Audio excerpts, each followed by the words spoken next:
Hola chicos, esta noche comenzamos con las notables ruinas y escandalosas calles laterales de Pompeya, la antigua ciudad romana congelada en cenizas y tiempo, donde incluso los burdeles estaban bien planeados, bien decorados y, honestamente, sorprendentemente organizados.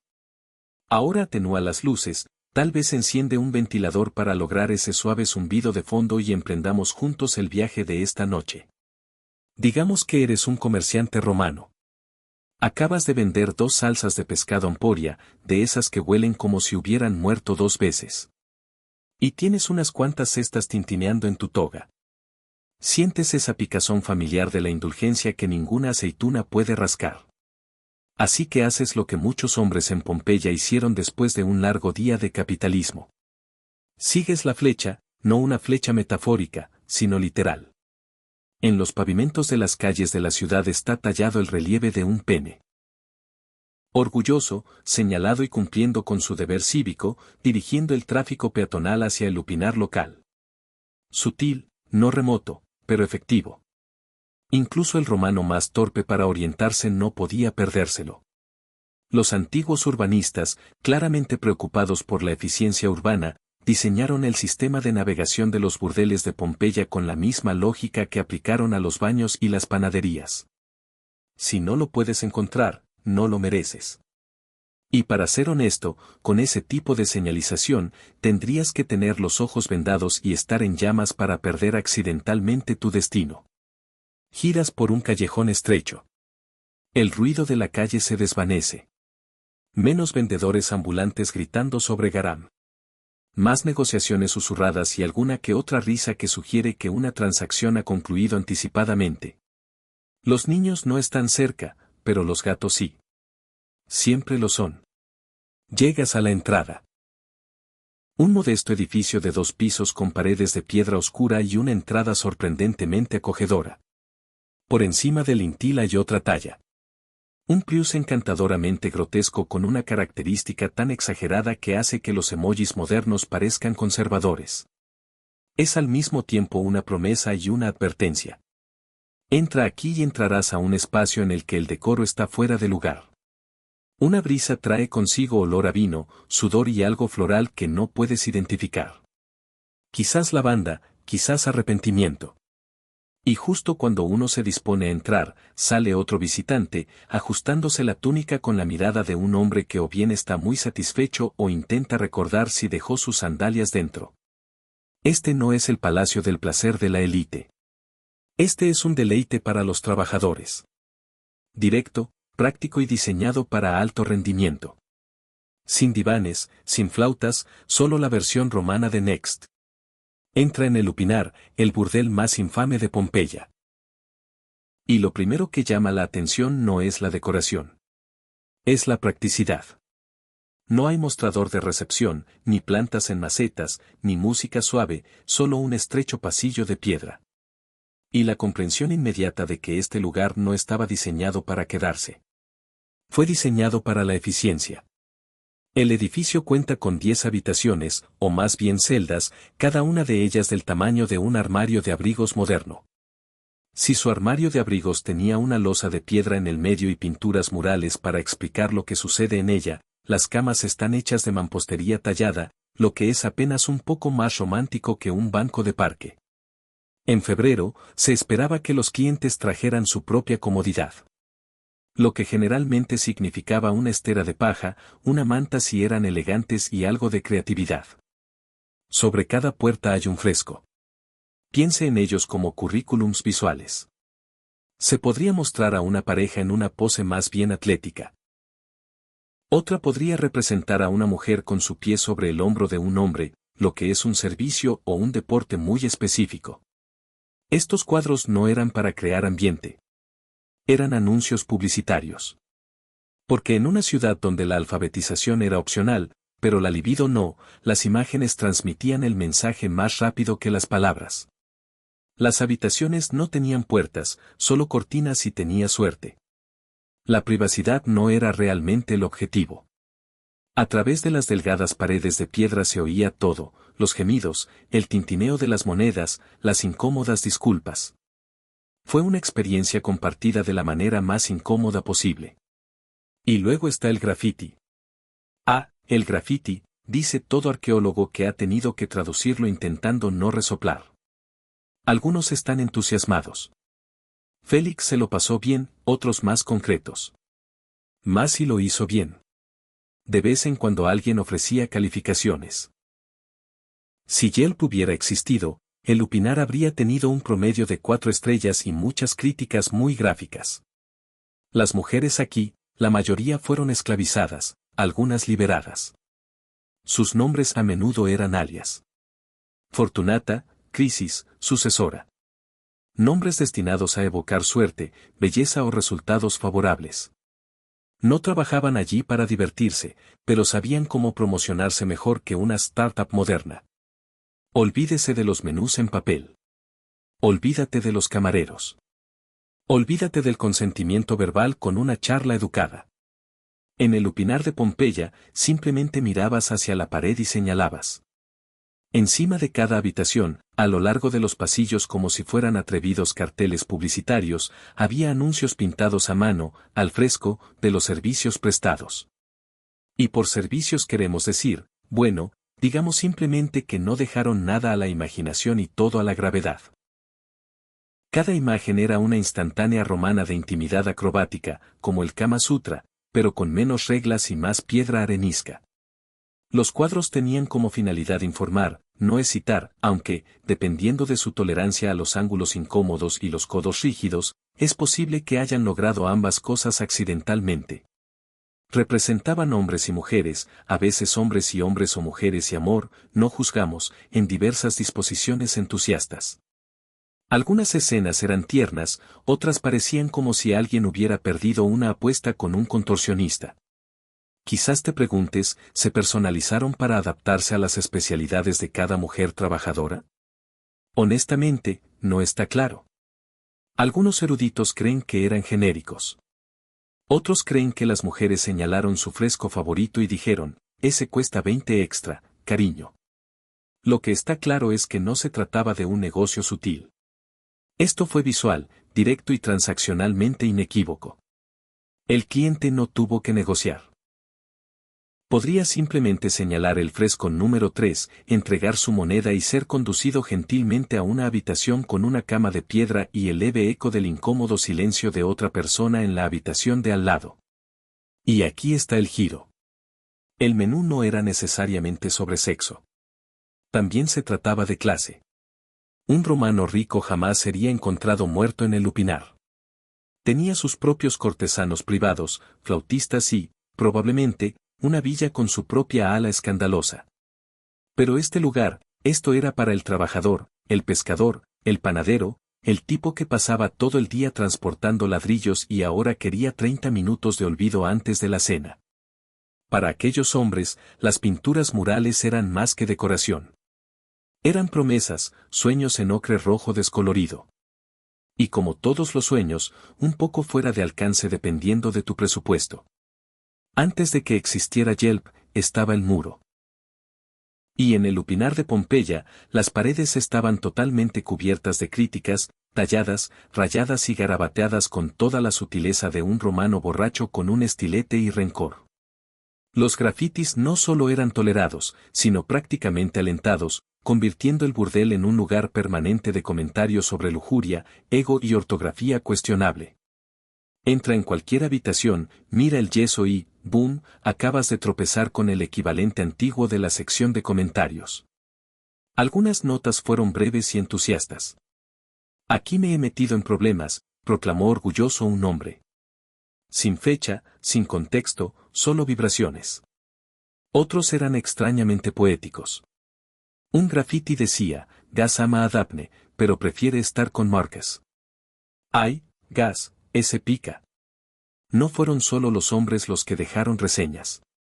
También hay rastros, posiblemente falsificados, posiblemente auténticos, de mujeres que dejaron notas. Mertis estuvo aquí, se lee en uno de ellos, que aparece desplazado como si fuera una firma. Era una clienta, una trabajadora, una espectadora de la junta esperando su turno frente al espejo. Nadie lo sabe, pero ella hizo el muro. Y luego estaban los críticos. Un alma noble dejó esta joya. Srasting es cansador, corto, brutalmente honesto, posiblemente la primera reseña de una estrella del mundo. Los grafitis les dieron a los clientes la oportunidad de alardear, desahogarse o simplemente dejar su nombre, como un adolescente que pinta un cubículo de baño. La gama de emociones era rica. De hábito tuvo sucesor y ella gimió deliciosamente a Maritus: hiciste trampa aquí. Lo sé. Ah, sí. Hasta el drama hizo los muros. Los arqueólogos, benditas sus almas pacientes, han pasado años traduciendo estas reseñas eróticas de Yelp mientras intentan mantener la cara seria. Algunas inscripciones están tan profundamente rayadas que queda claro que el escritor quiso decir cada palabra.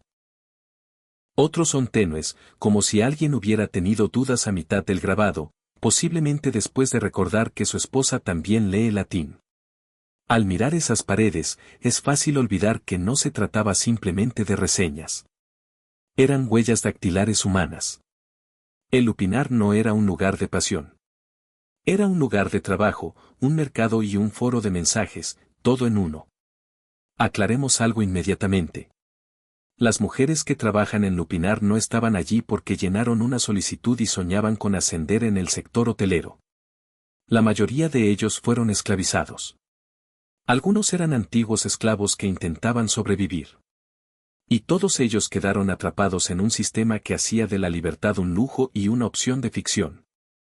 Sus nombres, o al menos los que estaban grabados en las paredes o recordados en tablas de cera, parecen ilusiones mitológicas.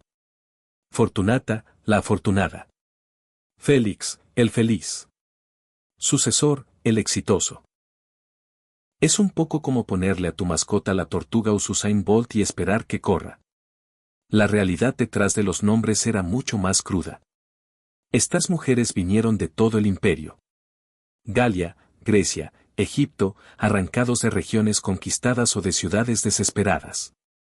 No compartían un idioma común, pero sí compartían un puesto de trabajo y una rutina diaria que involucraba camas de piedra y extraños. Muchos eran propiedad de un leno, el término romano para designar a un proxeneta, aunque eso lo hace parecer más genial de lo que era. El leno era un propietario glorificado, excepto que las habitaciones incluían trabajo no remunerado y una cuota. Él recogió las ganancias. Las mujeres consiguieron buenos clientes.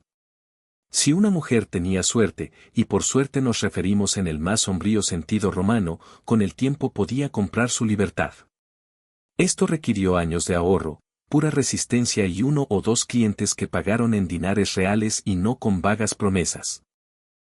De vez en cuando, alguna mujer liberada podía emprender su propio negocio. A estas mujeres se las llamaba meretrices y, aunque todavía se enfrentaban al desprecio social, al menos conservaban sus ganancias.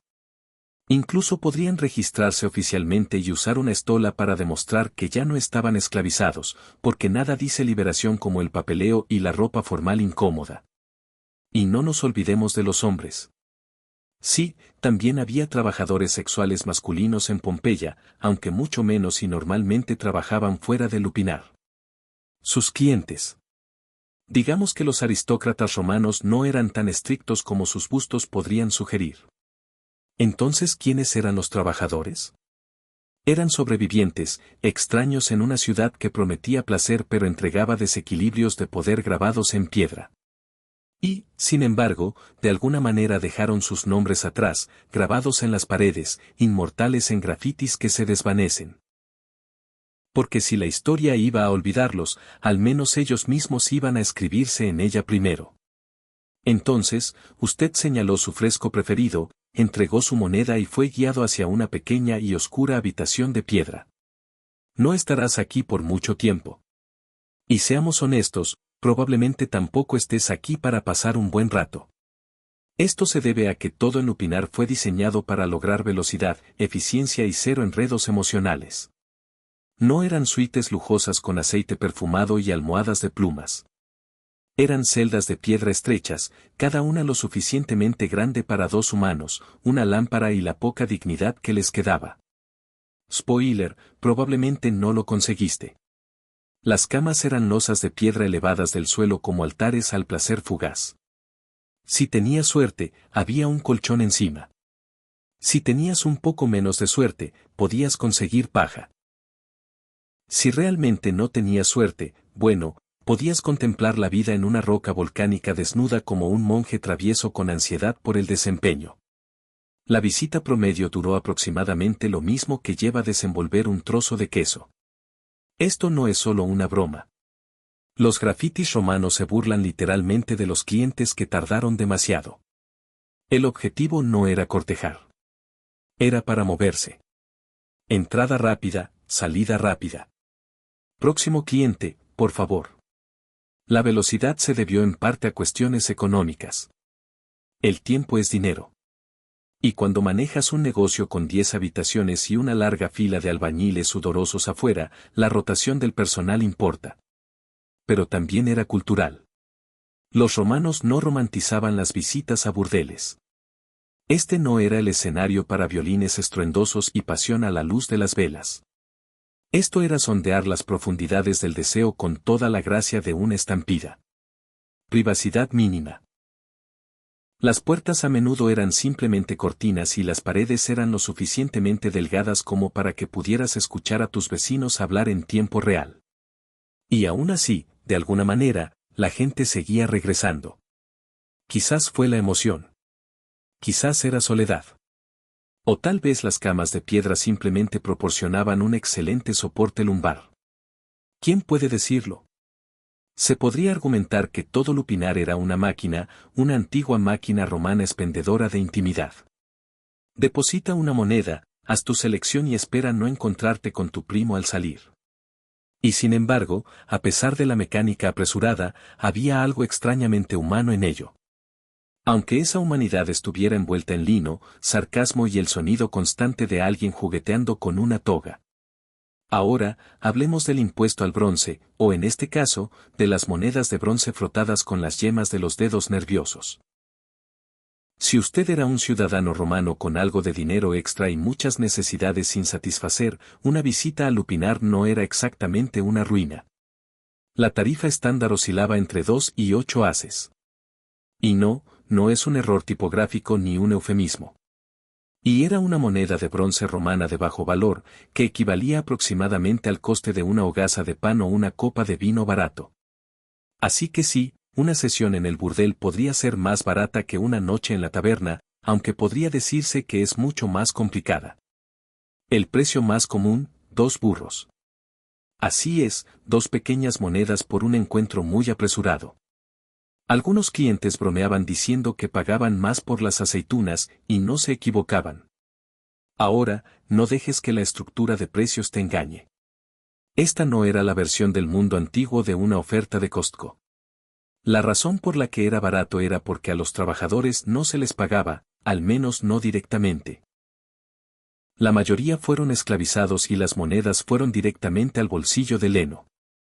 Si la mujer tenía la suerte de conservar una parte, podía intentar ahorrar para su futura libertad. De lo contrario, simplemente ganó dinero para la jarra de vino de otra persona. El proceso de pago fue rápido e impersonal. Probablemente entregarías tus monedas en la entrada o a la mujer misma, dependiendo de la configuración. No había recibos, ni fichas, y, por supuesto, tampoco tarjetas de fidelización. El único beneficio de ser miembro era quizás poder saltarse la fila si eras un viajero frecuente con buenos modales. Curiosamente, algunos burdeles incluso tenían listas de precios pintadas o talladas en las paredes, con frescos que mostraban lo que se obtenía por lo que se pagaba. Piense en ello como el menú de valor más antiguo y menos sutil del mundo. Y no hubo acuerdos combinados. Pagaste un la carte. Y como en cualquier negocio, había opciones premium.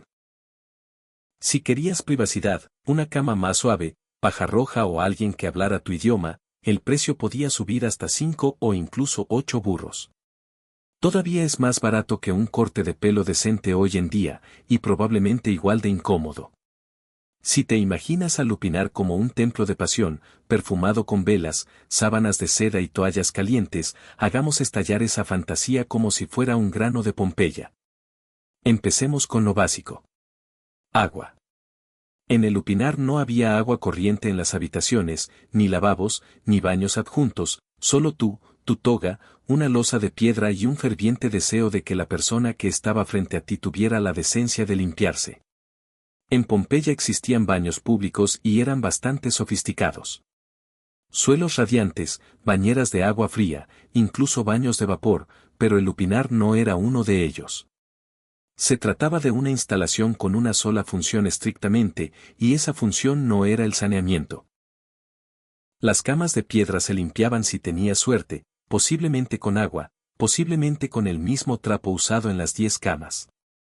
No hay registro de desinfectante, salvo que se cuente la ceniza volcánica que luego sepultó el lugar. Lo más probable es que una rápida rociada y una oración silenciosa a Venus hayan solucionado el problema. En cuanto a la protección, olvídelo. Los romanos no tenían látex. Tenían fundas de lino, vejigas de animales o simplemente el buen y antiguo optimismo temerario. Algunos grafitis sugieren que las enfermedades eran endémicas, aunque, como todo lo demás, hacían bromas al respecto. Hay una cierta resiliencia en convertir la desgracia venérea en humor de baño. Una famosa frase grabada en la pared dice: pagué un dineral y me quemé como recuerdo. Gracias, sucesor. No es solo una queja. Es una reseña de Yelp con energía medieval.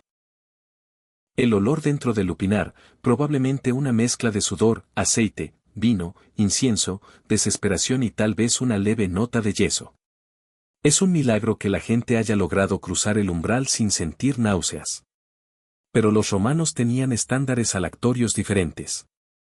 Después de todo, esta era una cultura que utilizaba salsa de pescado fermentada en todo. Y no te olvides de las moscas. Con todo ese calor corporal y una ventilación mínima, el Lupinar era un paraíso para los insectos. Imagínate intentando concentrarte mientras un mosquito aterriza en tu muslo en medio de una transacción. Hablemos de matar el estado de ánimo. Si pensabas que los burdeles en la antigua Pompeya se limitaban a un único y lúgubre piso con losas de piedra que crujían y lamentos que resonaban, piénsalo otra vez.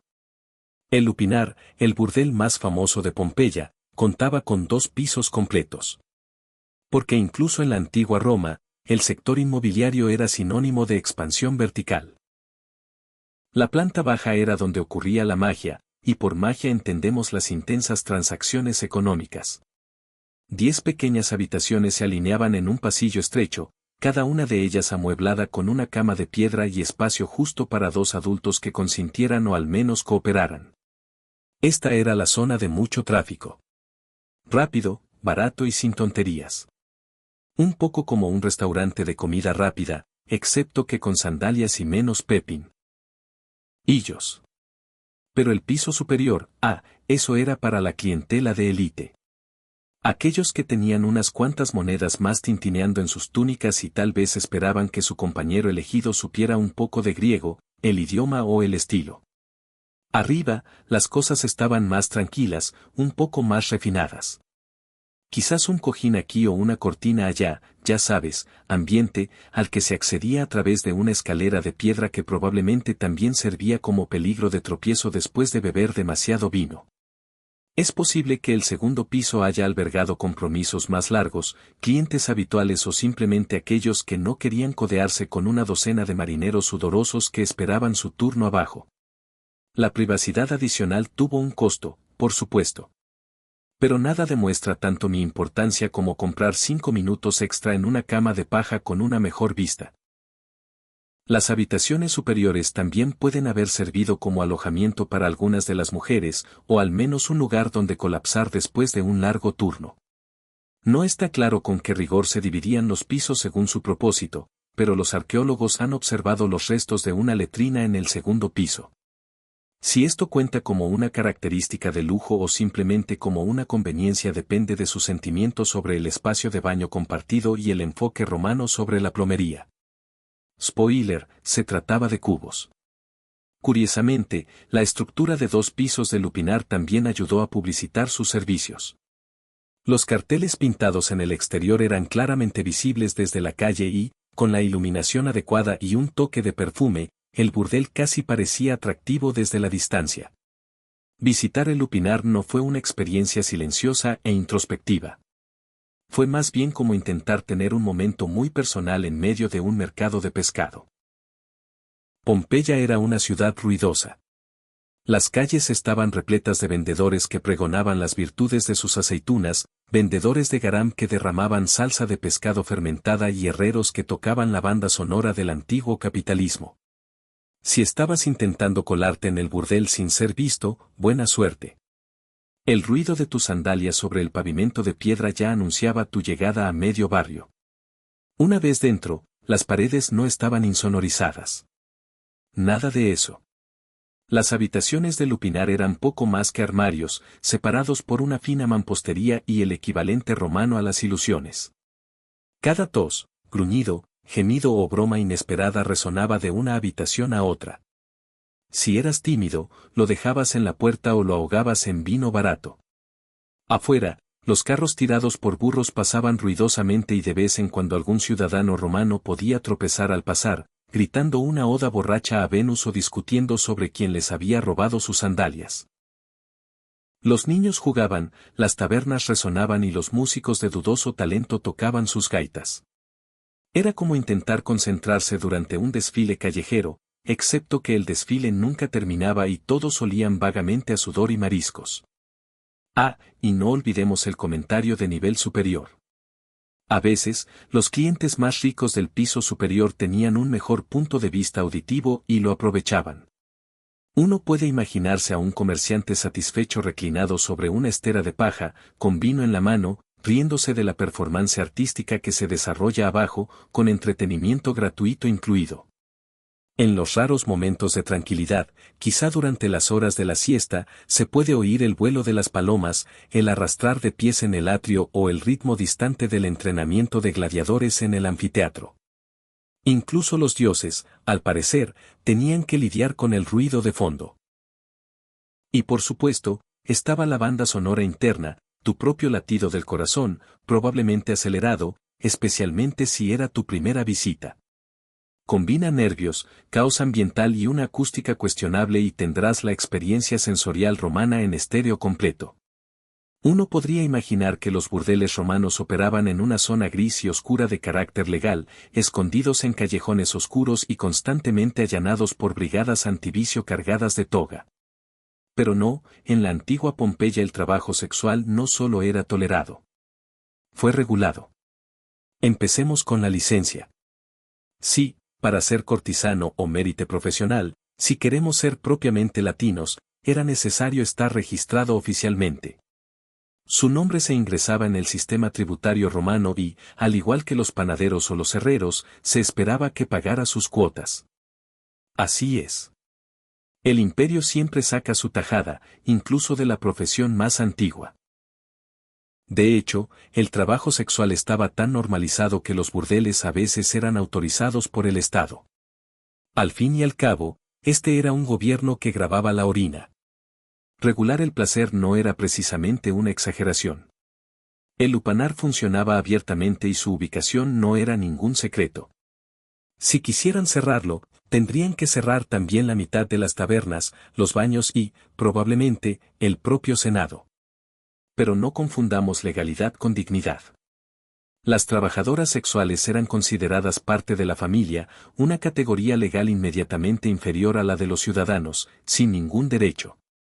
No podían testificar en el tribunal, poseer propiedades ni casarse con romanos respetables. Básicamente, podrías dormir con ellos, pero Dios no permita que los respetes. Si surgiera una disputa, por ejemplo si un marinero borracho pagaba menos de lo debido o un cliente se excedía en sus obligaciones extracontractuales, el dueño del burdel, Leno, podía llevarlo al magistrado local, pero las mujeres rara vez tenían voz en esos asuntos. Las protecciones legales eran, llamémoslas, decorativas. Había leyes contra ciertos abusos, pero su aplicación era desigual. En teoría, te podrían multar por dañar a una prostituta, pero solo si ella estaba registrada y el daño interfería con su capacidad para trabajar. Sí, la versión romana de la compensación laboral. ¿Y qué pasa con los moralistas? Los antiguos bolsos de perlas.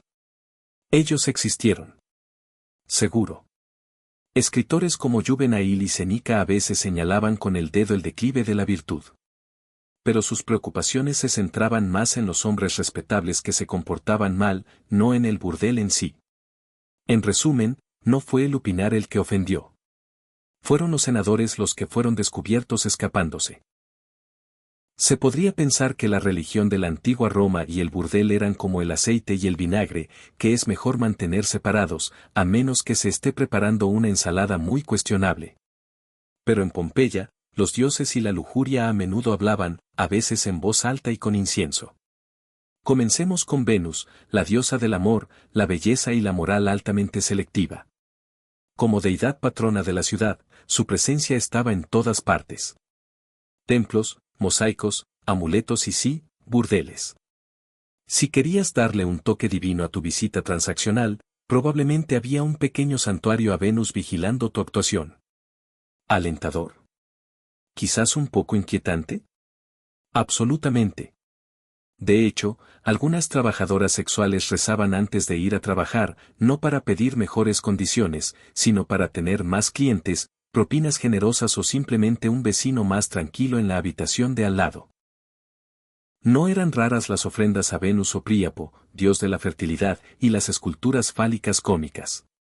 Podrías encender una vela al lado de un mural de un dios sonriente que sostiene, digamos, un bastón intimidante. Pero la religión no solo bendijo el comercio. Estaba profundamente arraigado en él. Los cultos a la fertilidad y los derechos vinculados a la expresión sexual no eran un tabú en el sentido en que las sensibilidades modernas podrían suponer. De hecho, algunas fiestas romanas hacían que Mardi Gras pareciera un picnic de iglesia. La frontera entre lo sagrado y lo escandaloso era, en el mejor de los casos, una pauta vaga. Tomemos el Prius como ejemplo, a menudo pintado en las paredes o tallado en estatuas de jardín con proporciones que desafían la física y la sutileza. Su presencia tenía como objetivo alejar el mal, traer suerte y, literalmente, proteger las propiedades. Y cuando apareció en Lupinar, no fue solo decoración. Era protección y marca. También existe la extraña superposición de la pureza ritual. La religión romana no siempre se preocupó por el sexo en sí, pero era muy particular en cuanto a quién tocaba qué, cuándo y en qué orden. Visitar un burdel no te hacía impuro, a menos que luego entraras a un templo sin lavarte, en cuyo caso los dioses podrían juzgarte, no por tus actividades, sino por tu higiene.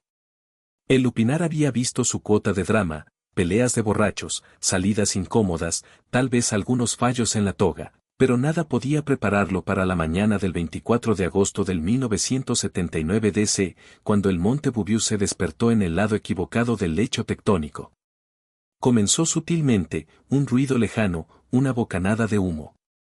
Los clientes podrían haber asumido que se trataba de una ruidosa fiesta de taberna o de algún grupo de teatro callejero demasiado entusiasta haciendo una recreación de la ira de los dioses. Después de todo, ¿qué mejor lugar para ignorar las señales ominosas que una ciudad donde las paredes gemían más fuerte que la tierra? Pero luego al mediodía el cielo se volvió negro. No metafóricamente, literalmente negro. Los pájaros dejaron de cantar, los perros aullaron y la ceniza empezó a caer como confeti mórbido. Dentro del lupinar, es probable que la actividad se haya paralizado. No por un repentino ataque de moral, sino porque empezaron a llover piedras volcánicas sobre el techo de Texas.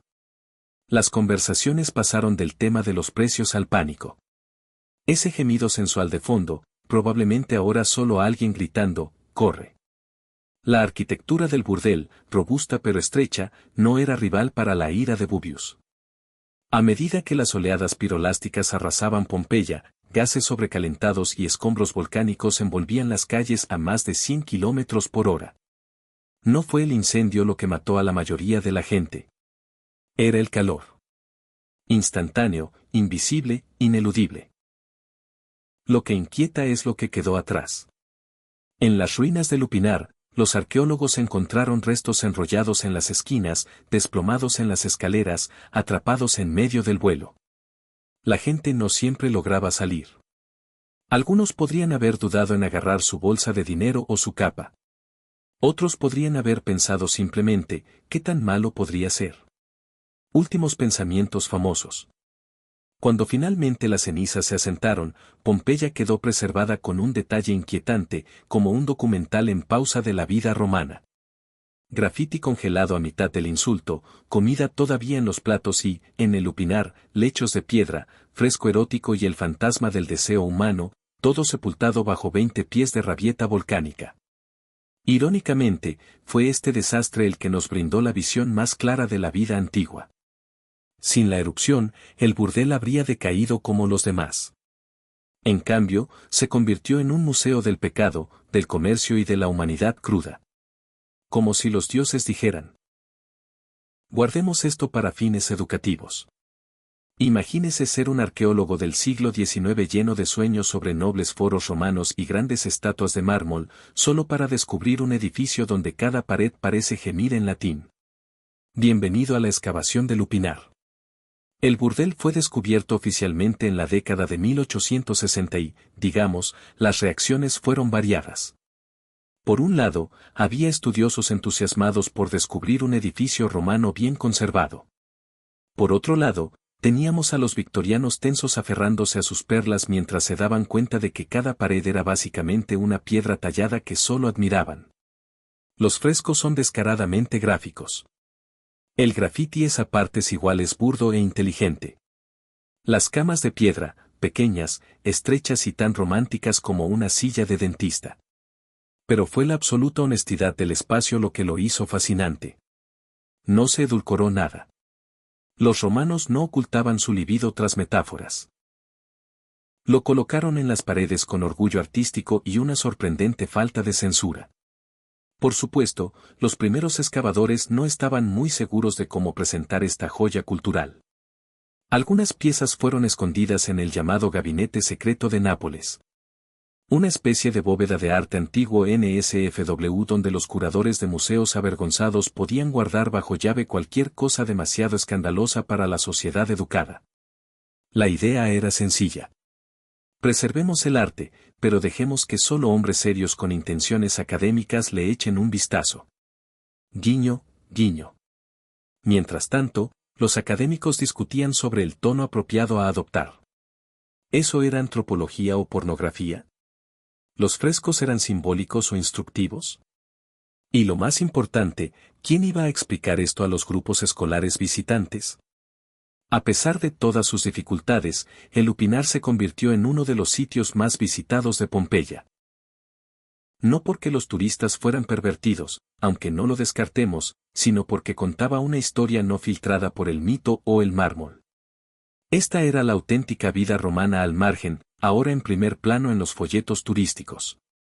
Incluso hoy, de las paredes del burdel surgen nuevas perspectivas sobre la clase, el género, el trabajo y cómo los seres humanos siempre han encontrado formas de mezclar negocios con placer, sin importar el siglo. Así que, sí, el Lupinar es un poco torpe, un poco crudo, pero también extrañamente humano. Porque si hay algo que las cenizas no pueden ocultar es el hecho de que la historia no la hacen solo emperadores y generales. A veces está escrito en grafitis encima de una cama de piedra en una habitación pequeña con una iluminación terrible. Era el año 1119 y Jerusalén estaba nuevamente en manos cristianas. Tras el triunfo sangriento de la primera cruzada 2 décadas antes, oleadas de peregrinos llegaron desde Europa a Tierra Santa. No eran caballeros, ni guerreros, ni hombres de acero ni de estandartes, sino humildes creyentes. Campesinos, artesanos, viudas y monjes caminaron durante semanas y meses, a veces descalzos, aferrándose a la esperanza de que tocar las piedras sagradas de Jerusalén purificaría sus almas y les concedería la salvación eterna. Pero su viaje no fue nada sagrado. Los caminos eran estrechos, sinuosos y llenos de peligros acechando en cada valle. A lo largo del camino de Jaffa a Jerusalén, los peregrinos se enfrentaban a emboscadas por parte de bergantines que sabían que estos viajeros llevaban monedas, reliquias y ofrendas para las iglesias. Los grupos de asalto musulmanes, enojados por la conquista de los cruzados, rondaban las carreteras. Incluso los cristianos que por su pobreza se habían vuelto bandidos rezaban por los fieles. La ironía era amarga. Cuanto más te acercabas a la tierra de Cristo, más probabilidades tenías de morir con un puñal en las costillas o de encontrar tus posesiones despojadas del polvo. Los cronistas de la época pintan un panorama desolador. Los peregrinos fueron golpeados, desnudados y abandonados a su suerte a lo largo del camino. Algunos fueron llevados como rehenes y vendidos como esclavos en mercados lejanos. Otros nunca lo lograron y desaparecieron en las colinas entre la costa y la ciudad santa. Para muchos europeos, el sueño de la salvación se convirtió en una pesadilla de sangre y desesperación. Los gobernantes de Jerusalén, primero Balduino y más tarde su primo Balduino II, comprendieron bien el problema. Sin un paso seguro, la sangre vital del reino se secaría. Los peregrinos no solo trajeron fe, sino también moneda, trabajo y legitimidad a las frágiles tierras de las cruzadas. Pero los ejércitos de Jerusalén estaban reducidos, sus fortalezas estaban dispersas y sus caballeros eran demasiado escasos para proteger a cada peregrino. Se necesitaba algo nuevo. Una hermandad de hombres dispuestos a vivir no por la tierra ni el oro, sino por la defensa de los indefensos. Fue en este crisol de peligro donde se plantó la semilla de los caballeros templarios. Un puñado de caballeros, pobres en riquezas pero ricos en devoción, se levantarían para hacer un juramento no solo a Dios, sino también a los cansados y aterrorizados peregrinos que caminaban penosamente hacia Jerusalén. Su misión era sencilla pero revolucionaria, luchar para que otros pudieran rezar en paz. En 1119, en medio del polvo y la incertidumbre del reino latino de Jerusalén, un pequeño grupo de caballeros se reunió con una idea audaz. No eran señores de vastas propiedades ni comandantes de poderosos ejércitos. Eran hombres que alguna vez habían vivido para el fragor de la batalla y el honor de la guerra, pero que ahora se sentían llamados a un propósito superior. A la cabeza de ellos estaba Hugh Dee, un caballero de Champagne, en Francia, cuya visión era tan aguda como su espada. A su lado estaba Godofredo de Saint-Ouen, y juntos convencieron a otros 7 a comprometerse en un juramento como nunca antes se había visto en Europa. Vivirían como monjes, pero monjes con espadas. Sus votos reflejaban la estricta disciplina de la vida monástica, pobreza, castidad y obediencia. Sin embargo, a diferencia de los benedictinos que rezaban en clausuras, estos hombres llevaban sus oraciones al camino, donde el peligro era constante. Se llamaban a sí mismos los pobres compañeros soldados de Cristo y del Templo de Salomón, un título que sonaba humilde pero que llevaba consigo un aura de fuego divino. Más tarde el mundo lo acortaría simplemente a caballeros templarios. Al principio, sus cifras parecían ridículas. 9 caballeros para proteger a miles de peregrinos que viajan a través de un reino marcado por la guerra. No tenían fortalezas, ni tesoros, ni banderas tras las cuales agruparse. Pero tenían fe, y la fe era una moneda más valiosa que la moneda de curso legal en la imaginación medieval. Los cronistas registraron que juraron dedicar sus espadas solo a la defensa, nunca al saqueo, nunca a la gloria personal.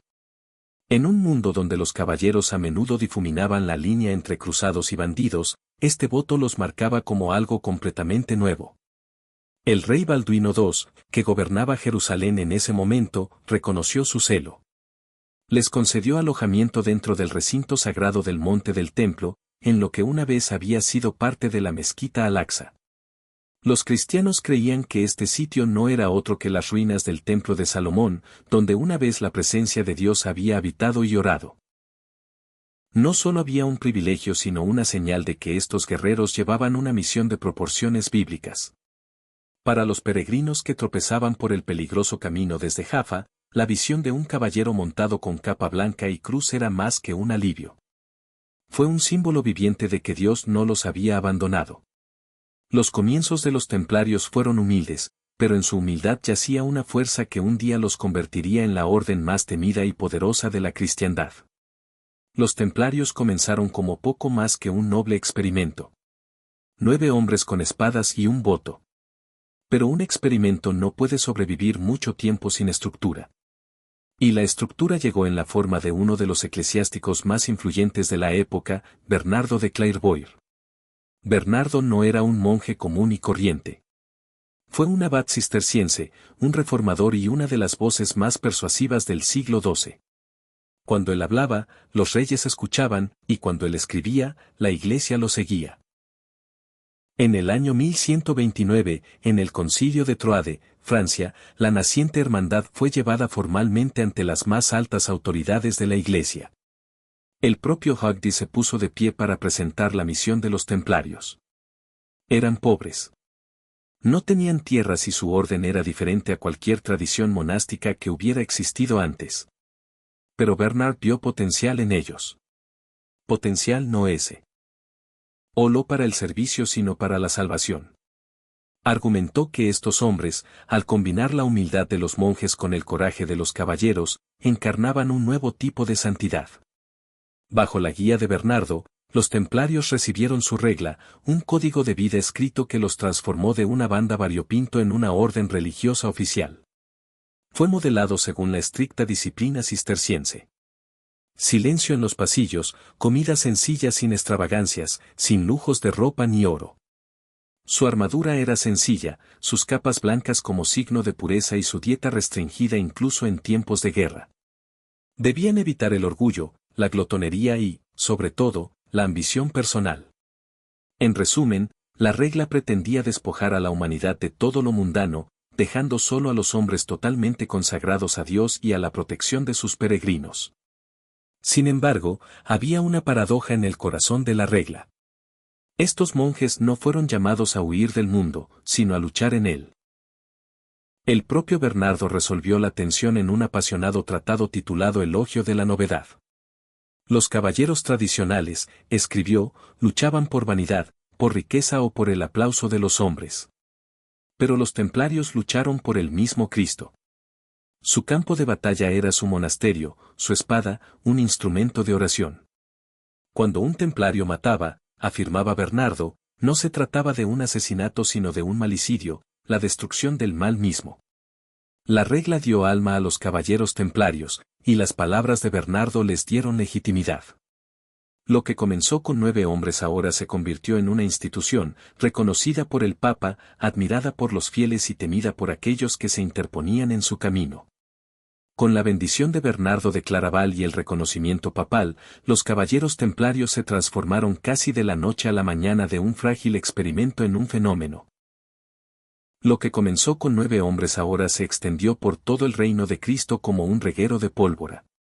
A mediados del siglo XII, nobles, señores y reyes de toda Europa se apresuraron a apoyar la orden. Algunos donaron tierras, otros riquezas y muchos dieron a sus propios hijos, a menudo hijos menores que no tenían herencia, pero ansiaban tanto un propósito como la salvación. La imagen del templario se volvió icónica. Caballeros vestidos con mantos blancos marcados con una cruz roja, cabalgando de 2 en 2 a caballo en humilde reconocimiento de su voto de pobreza. Sin embargo, su pobreza era paradójica. Porque aunque el caballero individual no poseía nada, la orden en su conjunto acumulaba vastos recursos. Castillos en España, granjas en Francia, viñedos en Portugal y fincas en Inglaterra quedaron bajo la administración de los templarios. Los peregrinos que partían hacia Tierra Santa podían vender o donar propiedades a la orden, y los nobles ricos, ansiosos de ganarse el favor divino, dejaban pueblos enteros en manos de los templarios. Esta repentina afluencia de riqueza y tierras no debilitó su disciplina. Alimentó su misión. En Tierra Santa, los templarios construyeron fortalezas que se convertirían en legendarias. Saf Tortoa y el aparentemente inexpugnable Crac de Chavelier.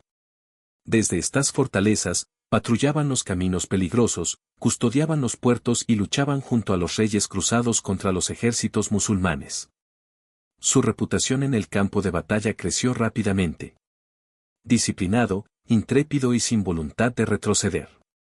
Los templarios a menudo se mantuvieron firmes mientras otros huían.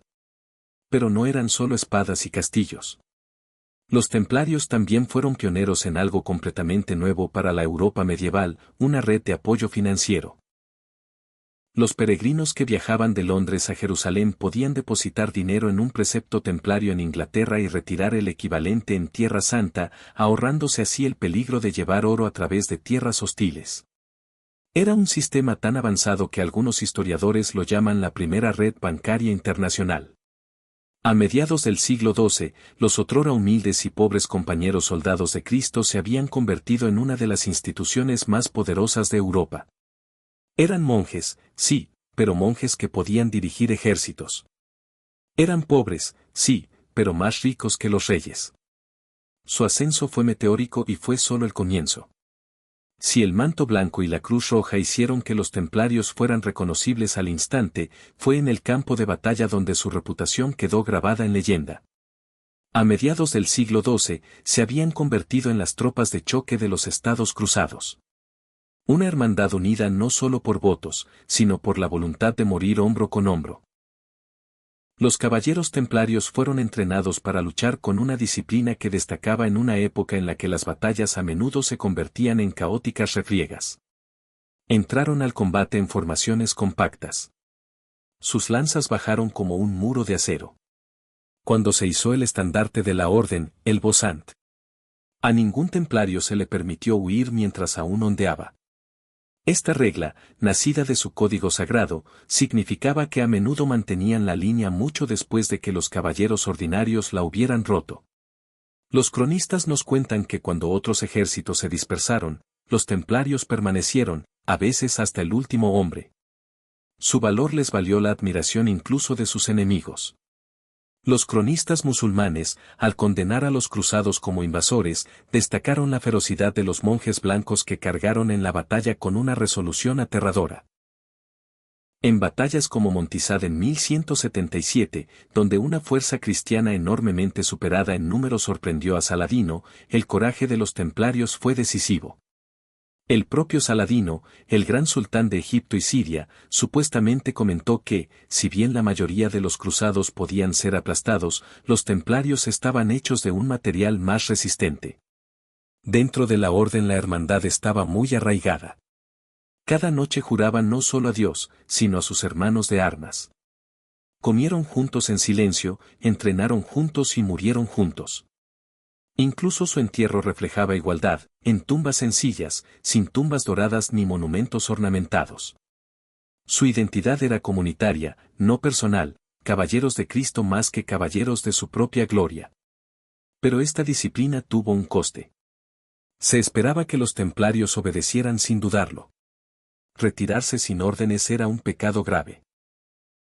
Muchos caballeros perecieron no porque la victoria fuera posible, sino porque la regla exigía una lealtad inquebrantable al estandarte de la orden. Esta terquedad a veces condujo a pérdidas devastadoras. Pero también consolidó su temible mística. A finales del siglo XII, los templarios ya no eran simplemente guardianes de los peregrinos. Se habían convertido en un grupo de guerreros de élite, compuestos a partes iguales de monjes y soldados, temidos por los enemigos y admirados por los aliados. En el crisol de la guerra constante, su hermandad se forjó en sangre y se unió por votos inquebrantables. Aunque recordados por sus espadas y sus votos, los caballeros templarios también manejaban un arma más silenciosa pero igualmente formidable, el dinero. A mediados del siglo XII, su reputación de honestidad y disciplina los convirtió en administradores confiables de la riqueza en todo el mundo cristiano. Señores, reyes e incluso peregrinos comunes acudían a la orden no solo en busca de protección, sino también de seguridad financiera. Un peregrino que partiera de París o Londres podría depositar sus ahorros en una encomienda templaria local. A cambio, recibía una carta de crédito codificada, un trozo de pergamino indescifrable para los extranjeros, que después podía canjear en Jerusalén por la misma cantidad. Esto le evitó el peligro de transportar oro a través de tierras infestadas de bandidos. Para un mundo medieval acostumbrado al robo y la deshonestidad, el sistema era revolucionario. Los templarios, con su extensa red de castillos y pretorios, habían creado lo que efectivamente fue el primer servicio bancario internacional. Su alcance financiero se extendió mucho más allá de las cuentas de los peregrinos. Los monarcas también confiaron en la orden. Los reyes de Aragón, Inglaterra y Francia confiaron sus tesoros a los templarios, sabiendo que ningún cofre de monedas desaparecería bajo el manto blanco. Financiaron campañas de cruzadas, recaudaron rentas en vastas propiedades e incluso actuaron como prestamistas, aunque lo hicieron con cuidado, eludiendo acusaciones de usura cobrando tarifas en lugar de intereses. La sede parisina de los templarios, conocida como el Templo, se convirtió en un centro financiero tan seguro que ni siquiera los reyes podían tocar la riqueza almacenada allí. El rey Enrique III de Inglaterra utilizó el templo como su tesoro personal. Los papas dependían de los fondos templarios para financiar sus guerras y misiones diplomáticas. Durante casi 2 siglos, su sistema los hizo indispensables para los gobernantes que se encontraban constantemente faltos de efectivo pero llenos de ambición. Paradójicamente, su voto de pobreza fue lo que les dio credibilidad. Aunque los caballeros individuales no poseían nada, ni siquiera los caballos que montaban, la orden en su conjunto se volvió asombrosamente rica. Invirtieron en granjas, molinos, viñedos y puertos. Su red se extendía desde los campos de trigo de Inglaterra hasta los olivares de Chipre.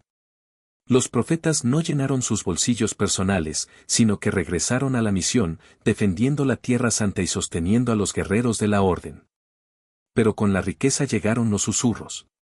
¿Cómo podrían los hombres que juraron ser pobres poseer más dinero que muchos reinos? ¿Cómo podrían los monjes con armadura actuar tan bien como banqueros de Europa? Estas preguntas, murmuradas primero en mercados y tabernas, un día alimentarían sospechas, envidia y, en última instancia, destrucción. A finales del siglo XII, los caballeros templarios estaban en el corazón de la lucha de las cruzadas, y su mayor adversario era una de las figuras más formidables del mundo medieval, Saladino. Sultán de Egipto y Siria, Saladino fue a la vez un brillante comandante y un astuto estadista. Su ascenso representó una amenaza existencial para los frágiles estados cruzados y los templarios a menudo se encontraron directamente en su camino. El primer gran enfrentamiento se produjo en una serie de incursiones y contraincursiones en toda Palestina. Los templarios fueron implacables defensores de la frontera, guarneciendo castillos y patrullando los caminos donde las fuerzas de Saladino intentaban socavar el control cristiano. Su disciplina y su negativa a retirarse los convirtieron en una espina en el costado del sultán. Los cronistas musulmanes, incluso cuando los condenaban como infieles, reconocieron el coraje incomparable de los templarios. El propio Saladino habría los llamado los más peligrosos de sus enemigos, señalando que luchaban hasta la muerte con un fanatismo difícil de superar. Pero la valentía no siempre podía triunfar contra la estrategia. En 1187, el frágil reino cruzado sufrió su derrota más catastrófica en la batalla de Atin. Los templarios marchaban en primera línea, pero el ejército cristiano, atrapado sin agua bajo el abrasador sol de julio, fue aniquilado. Casi todas las noches era asesinado o capturado. El gran maestro templario Gerard Daroport cayó en manos de Saladino. En un acto destinado a quebrantar el espíritu de la cristiandad, Saladino ordenó la ejecución de cientos de templarios y hospitalarios capturados, perdonando solo a un puñado que se convirtió al Islam. Para la orden, fue una masacre que quedó grabada en la memoria colectiva. Sin embargo, los templarios no fueron destruidos. En cuestión de meses se reagruparon y ocuparon las fortalezas que aún resistían el avance de Saladino. En el asedio de Taí y más tarde en Acre, desempeñaron un papel crucial a la hora de mantener el punto de apoyo de los cruzados en el Levante. Cuando el rey Ricardo Corazón de León llegó para la Tercera Cruzada, fueron los templarios quienes lucharon junto a él, entrando en la batalla con la misma resolución de hierro que les había ganado tanto admiración como temor. El enfrentamiento con Saladino reveló tanto la gloria como la fragilidad de la misión templaria. Eran intrépidos, sí, pero no invencibles. Su disposición a morir en el campo de batalla, aunque inspiradora, también desangró a la orden de sus mejores guerreros. Aún así, su resiliencia garantizó que, incluso después de Atón, la Cruz Roja continuara volando en el este. El siglo XIII marcó el comienzo de un lento desmoronamiento para los caballeros templarios. Una vez aclamados como salvadores de peregrinos y campeones de Cristo, ahora enfrentaban una serie de golpes que erosionaron su fuerza, su reputación y su propósito mismo. El primer desafío fue militar. Los reinos cruzados que los templarios habían jurado defender se estaban desmoronando. Después de la desastrosa pérdida de Atón y la caída de Jerusalén ante Saladino, los cruzados se aferraron a un puñado de puertos y fortalezas a lo largo de la costa. Los templarios invirtieron sus recursos en defender estos puestos avanzados, pero uno tras otro fueron cayendo. Acre, la última gran fortaleza cristiana en Tierra Santa, se perdió en 1291 después de un brutal asedio. Miles de templarios murieron en su defensa, y los que sobrevivieron se retiraron a Chipre, exiliados de la tierra que les había dado su misión original. Pero la geografía no era su único problema. La percepción también estaba cambiando. Sin una tierra santa que proteger, muchos en Europa comenzaron a preguntarse, ¿qué sentido tenían ahora los templarios? Sus vastas propiedades, castillos y riquezas permanecían, pero su propósito visible parecía haber desaparecido. Los peregrinos ya no necesitaban escoltas a Jerusalén. La propia Jerusalén se había perdido. Para los reyes, desesperados por dinero y poder, las riquezas de la orden parecían menos una confianza sagrada y más un botín tentador. Las acusaciones comenzaron a circular. Los rumores afirmaban que los templarios se habían vuelto arrogantes, que habían incursionado en rituales secretos, que sus votos enmascaraban la corrupción. Su papel como banqueros de Europa, antes un servicio, ahora generaba resentimiento. Los señores que les debían se burlaban de su pobreza y envidiaban su prosperidad. Incluso los monarcas que habían confiado en ellos comenzaron a temer su independencia. A diferencia de otras órdenes, los templarios solo respondían al Papa. No pagaban impuestos, no debían lealtad a ningún rey y operaban a través de las fronteras con una libertad que pocos gobernantes podían tolerar. La chispa final provino de Felipe el Hermoso, rey de Francia. Agobiado por las deudas con los templarios, Felipe vio tanto una oportunidad como un peligro en su continua existencia. Inició una campaña de rumores y sospechas, sugiriendo que estos monjes guerreros eran herejes que se burlaban de Cristo en secreto. Creyeran o no, la idea arraigó, alimentándose de los celos y el miedo. La orden, antaño inquebrantable, se encontraba ahora en la sombra. Sus castillos seguían en pie. Sus arcas seguían llenas. Pero los cimientos de la confianza, la fe del cristianismo en su misión, se resquebrajaban. El escenario estaba preparado para la traición. El amanecer del viernes 13 de octubre de 1307 hizo añicos los siglos de poder de la orden. Actuando bajo las órdenes del rey Felipe el Hermoso de Francia, oficiales reales asaltaron las pretorías templarias de todo el reino. Cientos de caballeros fueron arrestados en un solo ataque coordinado. Las acusaciones eran impactantes: herejía, idolatría, blasfemia, secretos, incluso rituales de iniciación obscenos. Para un público medieval, estas acusaciones eran condenatorias, fueran ciertas o no. Los motivos de Felipe eran: sencillo. Estaba en bancarrota, agobiado por las deudas que tenía con los templarios. Al destruirlos, podría cancelar lo que debía y apoderarse de su riqueza. Pero para tener éxito, necesitaba más que codicia. Necesitaba legitimidad. Y así, los templarios fueron arrastrados ante los inquisidores, torturados hasta que confesaron crímenes que casi con certeza no cometieron. Bajo el látigo y el potro de tortura, hombres admitieron haber escupido en la cruz o adorado ídolos extraños. Las confesiones se exhibieron como prueba, aunque muchos caballeros se retractaron posteriormente, declarando su inocencia ante Dios. Al principio, el Papa Clemente V dudó. Los templarios llevaban mucho tiempo bajo la protección papal, sin rendir cuentas a ningún rey. Pero la presión de Felipe era implacable, y el escándalo amenazaba con socavar a la propia Iglesia si no se resolvía. En 1312, bajo presión política, Clemente suprimió oficialmente la orden en el Concilio de Viena, disolviendo a los caballeros templarios después de casi 2 siglos de existencia. En teoría, las tierras y la riqueza fueron transferidas a sus rivales, los hospitalarios, pero gran parte de ellas encontró convenientemente su camino a las arcas reales. Los monjes guerreros, antaño temidos, se dispersaron, algunos fueron absorbidos por otras órdenes, otros se desvanecieron en el olvido.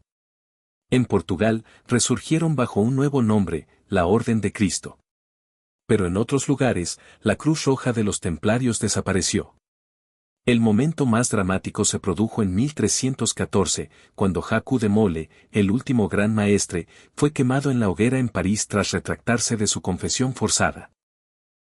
Los cronistas afirman que, mientras las llamas lo consumían, invocó a Dios para que juzgara tanto al Papa Clemente como al rey Felipe en menos de un año, y de hecho, en cuestión de meses, ambos hombres murieron.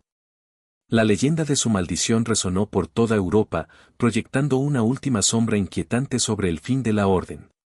Los caballeros templarios habían desaparecido, pero su historia no terminó en cenizas. Los rumores de tesoros ocultos, conocimiento secreto y supervivencia clandestina les dieron una segunda vida en la leyenda. De protectores de peregrinos a mártires de la política, su ascenso y el otoño sigue siendo una de las sagas más dramáticas de la Edad Media. Imaginar la antigua Atenas solo como la ciudad de Sócrates y Platón es perderse el sabor de su vida cotidiana.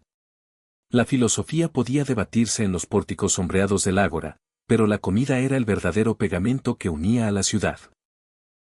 Al amanecer, las calles de Atenas se llenaban no con discursos solemnes, sino con el tintineo de las ollas de barro, el crepitar de las hogueras y los gritos de los vendedores ambulantes. Si paseabas por el ágora en el siglo V a.C., te recibía una sinfonía de aromas, granos tostados, pescado salado, miel dulce que emanaba de los puestos y el bullicio constante de la gente comiendo, comprando y charlando. La comida callejera no era algo secundario. Para el ateniense medio, las comidas en casa eran sencillas y escasas. El pan, las aceitunas y el queso podían sustentar a una familia, pero era en las calles bulliciosas donde la comida se convertía en una experiencia. Los vendedores llevaban bandejas de bocadillos al hombro, listos para vender a cualquiera.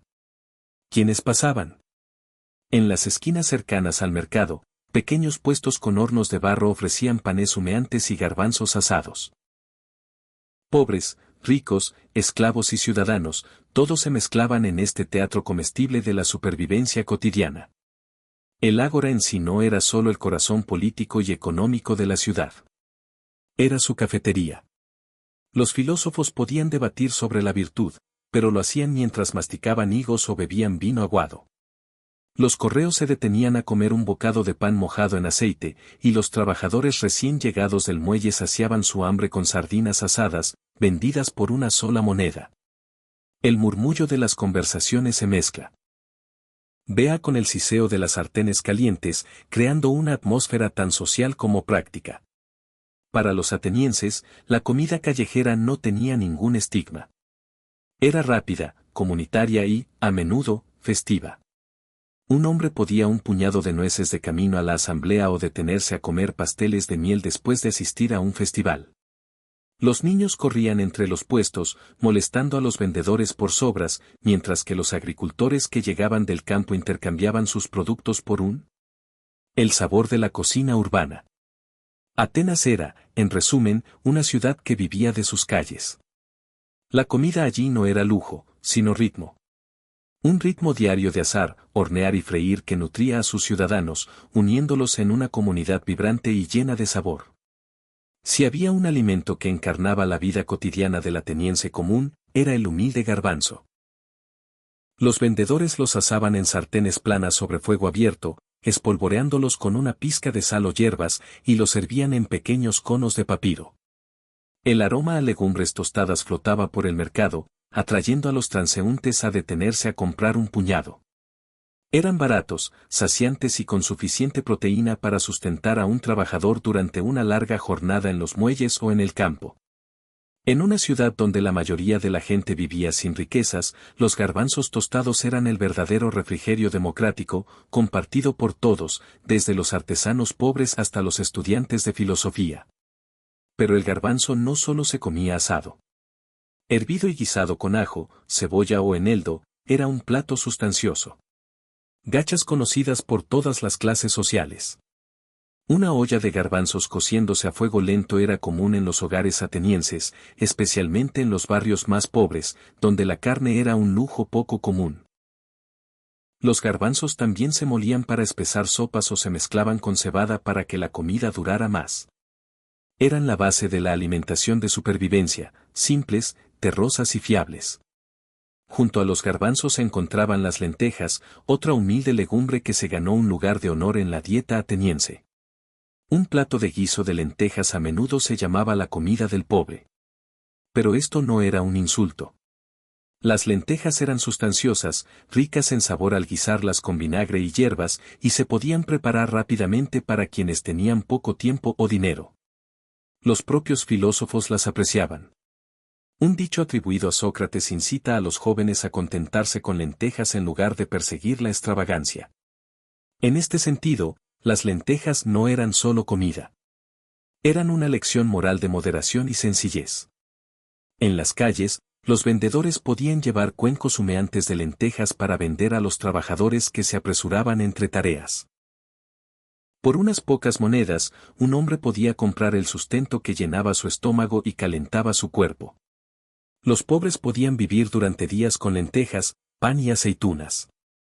Un trío que representaba tanto la austeridad como la resiliencia de la vida griega. Los garbanzos y las lentejas no eran glamorosos, pero eran confiables.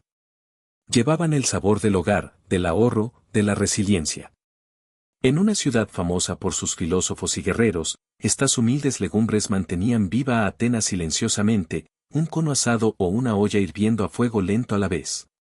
En la antigua Atenas, el pan no era solo alimento. Era la base de la vida. Sin pan, no había comida. Cada hogar, desde la choza más pobre hasta la villa más adinerada, giraba en torno a la molienda del grano, el amasado de la masa y la cocción diaria que mantenía los estómagos llenos. De hecho, comer pan era sinónimo de comer en sí mismo. La mayoría de los atenienses dependían del pan de cebada, un pan grueso y oscuro hecho del grano más resistente que prosperaba en el suelo rocoso de Grecia. El pan de cebada era denso y pesado, a menudo descrito por los aristócratas con cierta desdén. Pero para el ciudadano común era abundante y fiable.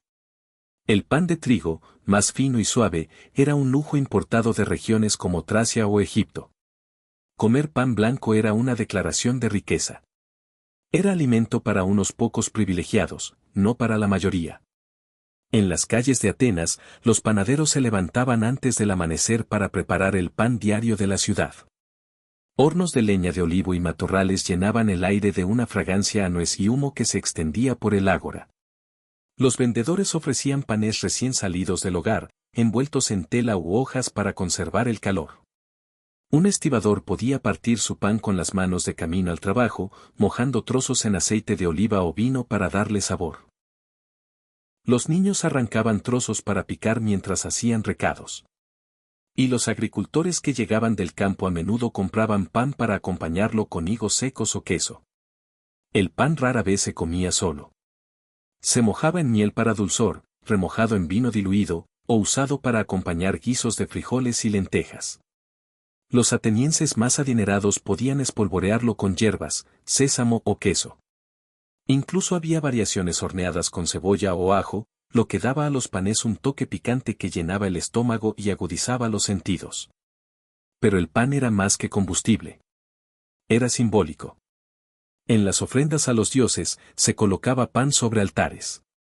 Durante los festivales, se horneaban panes especiales con forma de espiral o de animales como ofrendas sagradas. Compartir el pan también era un acto social, un gesto de hospitalidad y comunidad. Compartir el pan con alguien era reconocer la confianza y la amistad. En cada bocado, el pan llevaba la historia de Atenas, su tierra, sus trabajadores, sus mercados y sus dioses. Ya fuera cebada oscura o trigo blanco, humilde o lujoso, el pan era el hilo que unía la supervivencia y la sociedad en las calles de la antigua ciudad. Si el pan era la base de la dieta griega, el pescado era su sabor. En una tierra donde el mar nunca estaba lejos, los atenienses recurrían a las aguas para sustento. Los hallaban eran su despensa, abasteciéndolos de todo, desde las humildes sardinas hasta el preciado atún. En las calles de la ciudad, el pescado no se reservaba para los festines. Era una feria diaria, crepitando en las llamas para cualquiera que tuviera unas monedas de sobra. Los pescados más baratos y comunes eran los pequeños, sardinas, anchoas y espadines. Los vendedores los ensartaban en palitos o los envolvían en hojas de higuera, asándolos rápidamente sobre brasas de carbón. El olor a piel de pescado carbonizada flotaba por el ágora, atrayendo por igual a trabajadores y viajeros. Un estibador o un alfarero podía comprar una brocheta de pescado para comer al paso, desgarrando la carne con los dedos y lamiéndose el aceite salado de las manos. Estos pequeños pescados eran asequibles, nutritivos y, sobre todo, fáciles de llevar, un refrigerio callejero perfecto en una ciudad ajetreada. Los peces más grandes eran otra historia. El atún, el mújol o la lubina podían alcanzar un precio elevado, y su llegada al mercado era a menudo un espectáculo. Los ciudadanos más ricos o aquellos que buscaban impresionar a sus invitados compraban pescado entero para asarlo o hornearlo con hierbas. Pero incluso estas delicias se colaban en las calles, donde los meseros o cocineros vendían lonchas a quienes podían permitirse un pequeño lujo. Una sola porción de salmonete a la parrilla, crujiente por los bordes y rociada con aceite de oliva, podía transformar una comida común en algo memorable. Lo que hacía del pescado algo tan esencial era su variedad. El pescado salado y seco era un alimento básico para viajes largos o para hogares pobres que necesitaban conservación. El pescado ahumado proporcionaba un sabor más intenso y duraba más que el fresco. Las sopas de pescado sazonadas con puerros y eneldos se vendían humeantes en ollas de barro en los callejones, reconfortando cuerpo y espíritu. Incluso los restos y las espinas se hervían en caldos que rendía la comida, asegurando que no se desperdiciara nada. Para los atenienses, el pescado era más que comida. Era cultura. Las obras de teatro y comedias de la época solían bromear sobre el frenesí en los mercados de pescado, donde las amas de casa regateaban ferozmente con los vendedores. Amar el pescado era ser griego, y discutir sobre su precio era un deber cívico. En los puestos humeantes de Atenas, con las sardinas silbando sobre las brasas, el apetito de la ciudad se saciaba con brocheta a brocheta. Si el sabroso pescado y el pan sustentaban a Atenas en su ritmo diario, los pasteles de miel le daban alegría. En un mundo sin azúcar, la miel era la única fuente de dulzura, un tesoro dorado cosechado en colmenas de las laderas y venerado como un regalo de los dioses. Los griegos llamaban a la miel el néctar de los inmortales. Y en las calles de Atenas, transformaba la masa simple en irresistibles delicias. Los vendedores fríen pequeños círculos de masa de trigo o cebada en aceite burbujeante hasta que se inflan y crujen. Una vez dorados, los rociaban con miel, dejando que el jarabe se filtrara por cada grieta antes de espolvorearlos con semillas de sésamo. Estas delicias, que podríamos reconocer como los antepasados de las rosquillas, eran pegajosas, fragantes y adictivas. Los niños corrían a los puestos con los dedos pegajosos mientras los adultos los saboreaban lentamente, con la miel adherida a los labios y barbas. Pero los pasteles de miel no eran solo indulgencias. Estaban profundamente ligados a los rituales. En los festivales en honor a los dioses, especialmente a Zeus y Artemisa, se ofrecían pasteles de miel en los altares. A veces se les daba forma de animales o espirales, pues su dulzura buscaba complacer los apetitos divinos. Comer lo que primero se había ofrecido a los dioses era participar en una comida sagrada, difuminando la línea entre la devoción y el deleite. En bodas y nacimientos, los pasteles de miel simbolizaban la prosperidad y la fertilidad, vinculando los ciclos de la vida al sabor de la dulzura. Sin embargo, en días normales, los pasteles de miel eran puro placer. El ágora bullía de vendedores que balanceaban bandejas sobre sus cabezas, pregonando la frescura de sus pasteles fritos.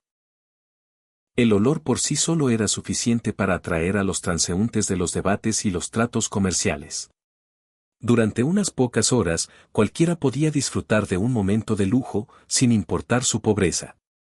Un marinero recién llegado de Pereo podía gastar su salario en un puñado de pasteles, mientras que un filósofo, supuestamente por encima de tales tentaciones, podía mordisquear uno en secreto entre conferencias. La textura era parte de atractivo. Crujientes por fuera, suaves por dentro, bañados en miel que brillaba bajo el sol ateniense. Comerlos era un desastre, pero en una ciudad que prosperaba gracias al ruido, las discusiones y las risas, a nadie le importaba si el jarabe goteaba sobre la túnica. Con los pasteles de miel, Atenas revelaba su lado más dulce. Eran alimento para los dioses, alimento para los festivales y alimento para el hombre común que solo buscaba un poco de alegría dorada en una vida a menudo llena de dificultades. No toda la comida callejera de Atenas requería fuego o sartenes. Algunos de los bocadillos más apreciados eran simples regalos de la tierra. Higos, aceitunas y nueces. Juntos, constituían el combustible cotidiano de la ciudad, portátiles, nutritivos e infinitamente versátiles. Eran tan comunes en las manos de un niño como en las raciones de un soldado, y aparecían tanto en cenas humildes como en banquetes suntuosos. El higo era el orgullo de Atenas. Regordetes, dulces y rebosantes de semillas, los higos crecían por toda el Ática, y su cosecha marcaba el ritmo del año. Los higos frescos se vendían en cestas tejidas en el ágora, con la piel reluciente de púrpura o verde. Se comían enteros, con el jugo goteando por los dedos, o acompañados de queso para un bocado más contundente. Los higos secos, aplastados en discos correosos, eran aún más populares. Fáciles de transportar, duraderos y económicos. Eran el refrigerio de trabajadores, viajeros y estudiantes. Comer higos era tan esencial para la identidad griega que las leyes incluso prohibían su exportación, reservando los mejores frutos solo para los atenienses. Si los higos eran la esencia de la comida griega, las aceitunas eran su alma. Todo ateniense creció con ellas de una forma u otra, negras o verdes, encurtidas o curadas. Las aceitunas se vendían a montones en los puestos del mercado, se envasaban en tinajas de barro y se comían a puñados. El aceite de oliva, extraído de estos mismos frutos, daba sabor a casi todos los platos. Pero las aceitunas en sí mismas eran un refrigerio callejero esencial. Saladas, ácidas y sustanciosas, se llevaban en bolsillos o envueltas en hojas para un bocado rápido. Comer una aceituna era saborear la tierra de Grecia. Suelo rocoso, sol abrasador y siglos de cultivo. Los frutos secos también ocupaban un lugar en la vida ateniense. Almendras, nueces y avellanas se partían y se comían crudas o tostadas, y a menudo se vendían en pequeños montones por los vendedores en los festivales. Los niños las lanzaban como dados en los juegos antes de comerlas, mientras que los adultos las llevaban como alimento de viaje. Mezcladas con miel, las nueces se convertían en un dulce y energizante capricho. Apreciadas por los atletas por su fuerza y por los filósofos por su simplicidad. Juntos, los higos, las aceitunas y las nueces eran más que alimento. Eran una despensa portátil que sustentaba a Atenas en el trabajo, el ocio y el culto. Vendidas a bajo precio en las calles, encarnaban el equilibrio de la alimentación griega. Sencillas, naturales y ligadas al ritmo de la tierra. Ninguna comida ateniense, ni en la calle ni en casa, estaba completa sin algo para beber. Y para los griegos, eso casi siempre significaba vino. Pero olvidémonos de la imagen moderna de beberlo directamente del emperador. Los atenienses consideraban bárbaro beber vino puro. En cambio, lo diluían con el agua, a menudo en una proporción de 3:1, convertía el vino fuerte en una bebida refrescante ideal para la vida diaria. Beberlo puro se consideraba una señal de salvajismo, apto solo para los trinos y otros pueblos no civilizados. En el ágora y las tabernas de los alrededores, grandes tinajas de barro llamadas cráteras se llenaban de vino aguado. Los vendedores vertían sus copas en ellas, ofreciendo porciones baratas a los trabajadores que querían acompañar pan o pescado. La bebida a veces se aromatizaba con hierbas, especias o incluso miel para disimular la aspereza de las cosechas más baratas. Un marinero que regresaba de Pereo podía gastar sus monedas en una copa de vino especiado, mientras que un estudiante de retórica podía saborear una bebida aguada mientras debatía filosofía con sus amigos. Los vendedores ambulantes de agua también contribuían, trayendo ánforas de las fuentes y manantiales de la ciudad. El agua era abundante en Atenas gracias a los acueductos y cistos. Y aunque no era peligrosa, los atenienses generalmente la preferían mezclada con un chorrito de vino. La combinación era práctica. Le daba más sabor al vino, atenuaba su poder embriagador y confería incluso al agua común un toque festivo. Para los golosos, otra opción era el caicón, una sencilla mezcla de cebada, agua y, a veces, hierbas o miel. Aunque más rústico, era refrescante, saciante y especialmente popular entre agricultores y soldados. En las festividades religiosas, caicón incluso tenía un significado sagrado vinculado a los derechos de Deita y los misterios eleusinianos. Beberlo no era solo para saciar la sed, sino para participar de la tradición. Beber vino también era algo profundamente social. Incluso una humilde taza callejera reflejaba las prácticas del simposio, la fiesta griega para beber, donde los hombres se reclinaban en divanes, hablando, cantando y debatiendo bajo la influencia del vino diluido. En las calles, los atenienses no se relajaban sobre cojines, pero se aplicaba el mismo principio. El vino soltó lenguas, forjó conexiones y convirtió una simple comida en una experiencia compartida. Para los atenienses, el vino aguado era más que un refresco. Era cultura en una taza. En cada sorbo había una mezcla de practicidad, moderación y comunidad, haciendo eco del equilibrio que definía la vida griega misma. Si el ágora era el corazón palpitante de Atenas, entonces sus mercados eran las arterias por donde fluían los alimentos, las voces y la energía. Todos los días antes del amanecer, la plaza se llenaba de vendedores que montaban sus puestos, disponiendo cestas de higos, anfetas, lonchas de queso y bandejas de garbanzos tostados. A media mañana, el lugar era un caos de ruido, olores y colores.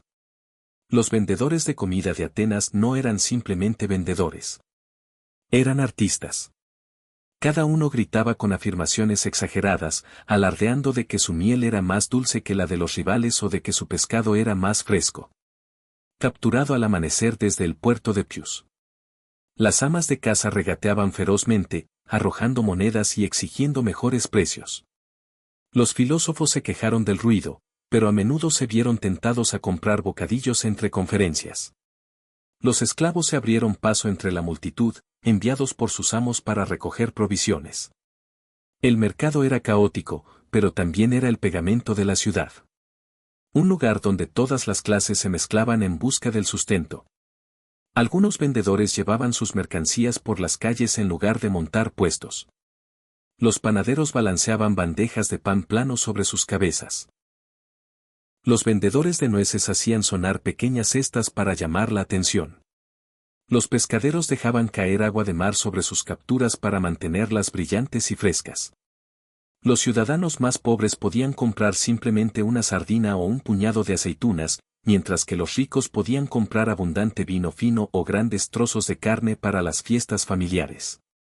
Los mercados también fueron lugares de innovación. Los cocineros atenienses experimentaron con especias traídas de las rutas comerciales y ofrecieron pan aromatizado, guisos condimentados o pescado a la parrilla con hierbas para aquellos que podían pagar un poco más. La variedad le dio a las calles un sabor internacional. El grano egipcio, el vino de Tria y los frutos secos de Anatolia se encontraban uno al lado del otro junto a las aceitunas y los higos del Ático. Para los atenienses, comer en el mercado no era solo una cuestión de supervivencia. Se trataba de conectarse con un mundo más amplio más allá de Grecia. Y luego estaban los olores. El humo que sale de las parrillas de pescado se mezcla con la dulzura de los pasteles de miel. El sabor intenso de las aceitunas encurtidas se mezclaba con el aroma terroso de las lentejas burbujeando en ollas de barro. Para el ciudadano, el soldado, el esclavo o el filósofo que pasaba por allí, el mercado era un asalto sensorial irresistible. Un recordatorio de que en Atenas la comida nunca estaba lejos del alcance. Los mercados del ágora eran más que comercio. Eran teatro, política y supervivencia, todo en uno. Pasear por ellos era experimentar la Atenas más humana. En Atenas la comida nunca fue solo una cuestión de llenar el estómago. Se trataba de la conexión entre familias, vecinos, clases e incluso los propios dioses. Las comidas, ya fuera las que se tomaban en casa, en la bulliciosa ágora o en los festivales religiosos, servían como el pegamento que mantenía unida a la ciudad. Para el ateniense común, comer era una actividad comunitaria.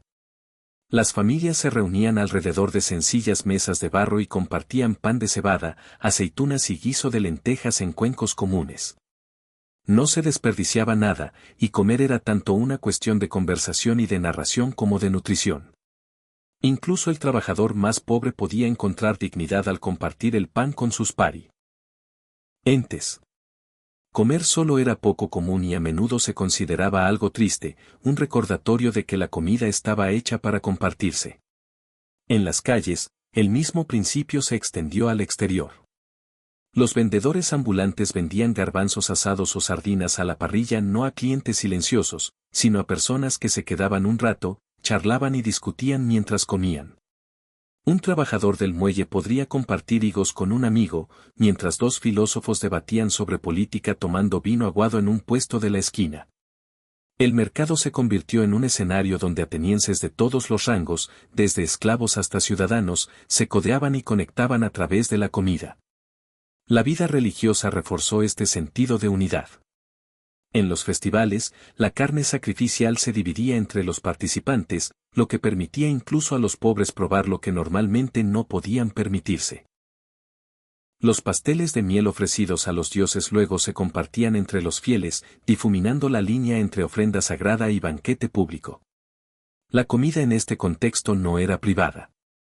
Era cívico y unía a la comunidad mediante rituales y celebraciones. Incluso la política tuvo su lugar en la mesa.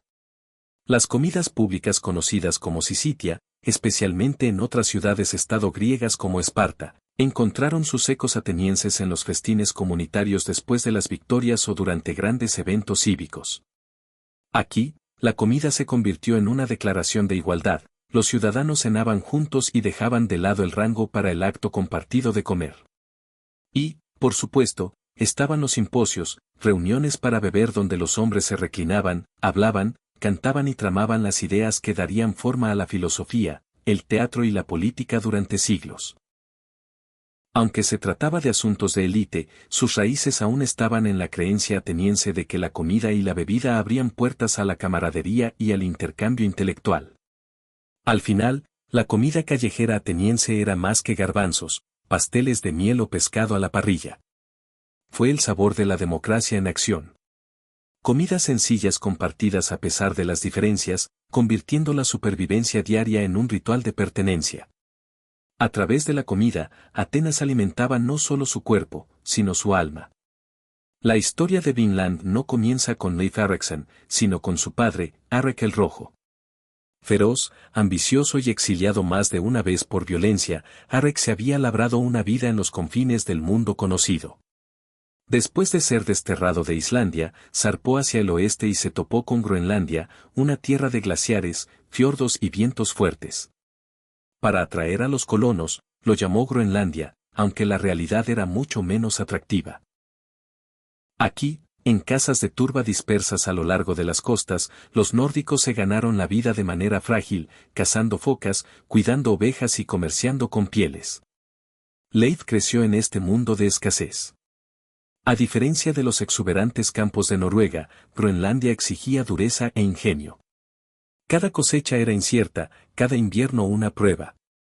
De su padre, Leif heredó no solo la audacia, sino también la convicción de que la supervivencia estaba más allá del horizonte. Erik había convertido el exilio en una oportunidad. Leif haría lo mismo. Pero a Groenlandia llegaron rumores de algo más, una tierra hacia el oeste, más allá de los mares helados.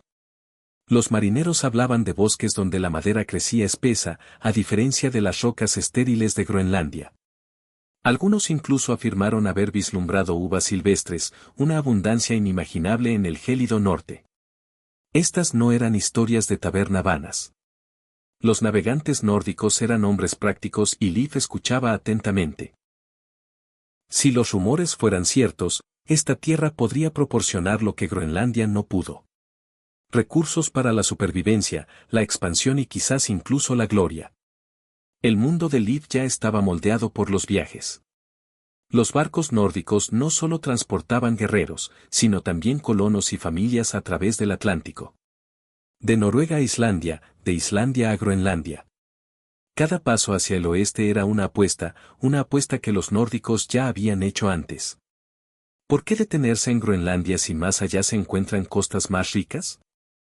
El mar, después de todo, no era una barrera para el pueblo de Leif. Era un camino. En el año 1000, Leif Erikson estaba listo. Fuerte, ambicioso y hambriento de descubrimiento. Reunió a su tripulación. Su padre, Arek, aunque orgulloso, era mayor y cauteloso, y advertía sobre tormentas y peligros desconocidos.